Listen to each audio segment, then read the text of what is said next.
Hi, today we're going to be looking at changing the Serpentine belt on a 97 Nissan Maxima, but these steps should work for pretty much any VQ series motor or many other motors of this type. Different from a spring tensioner, this has a tensioner where you're going to screw in this bolt right here to manually adjust the tension. On the VQ there's a lock nut on this pulley right here. And what we're going to need to do is loosen that lock nut, and then we'll be able to unscrew that tensioner. We're going to screw it counterclockwise to reduce the tension on the belt.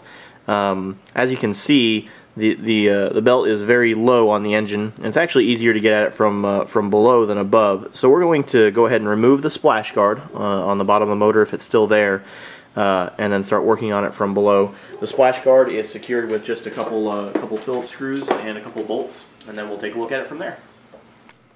And here's what the splash guard looks like underneath the car. And it's just secured with a series of 10mm Phillips head combo fasteners, just like that. So we're just going to remove this piece to access the Serpentine belt assembly. And here's what that pulley assembly looks like with that splash guard removed.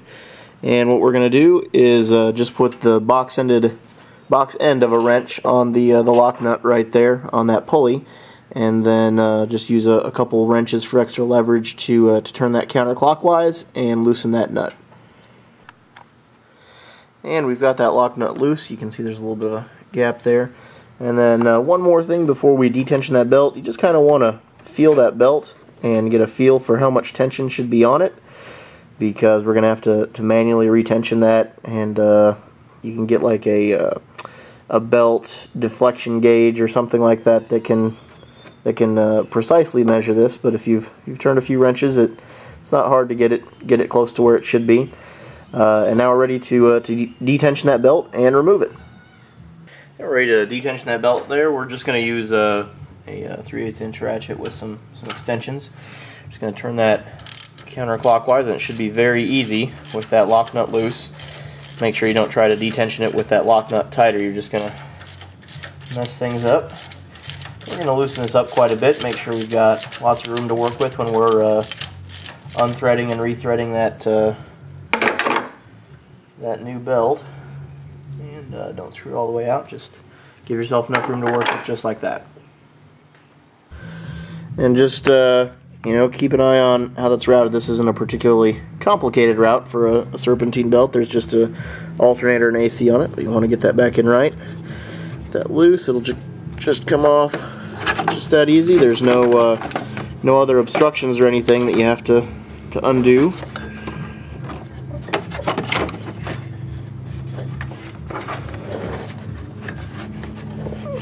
Twist it to the side there.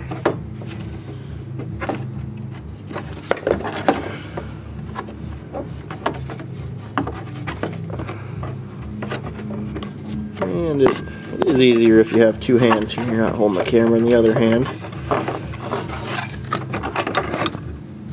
That's it. I did kind of a visual inspection from above before we decided to replace the belt, but when you look at it up close, as you can see, this belt is trashed. And the original symptom we were trying to troubleshoot here was it would squeal on startup. And that's a common symptom. Unfortunately, if you take it to a shop, they're going to charge you at least $100 to do something real simple like this. And they might get you for a lot more. Might tell you need something you don't, when this is just a $10 belt. But that's pretty much all there is to it. We're going to rethread that belt in, and then tighten up that tensioner, and that should be it. Here we've got that crisp new belt threaded back on there, and we're ready to retension the belt from the top. We're just going to tighten down this lock nut now that we have our tension adjusted properly. That should be about the same tension as it was before, maybe just a tiny bit tighter since we've got a new belt instead of a stretched out old belt. We're just going through and very carefully adjusting the lock nut. Again, you don't want to get this thing too tight either. Just a little bit more than when it stops.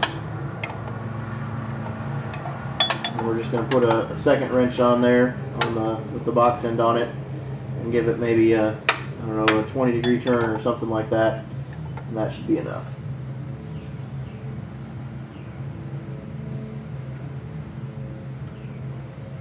Actually, I think that's probably just about good there. Just about as hard as I can turn it with just one wrench. I think it should probably do the trick. Just like that. Then all we need to do is replace the splash guard, and we're done. So that should be everything. If you have any questions, feel free to post them, and I'll do my best to try to answer. Thanks.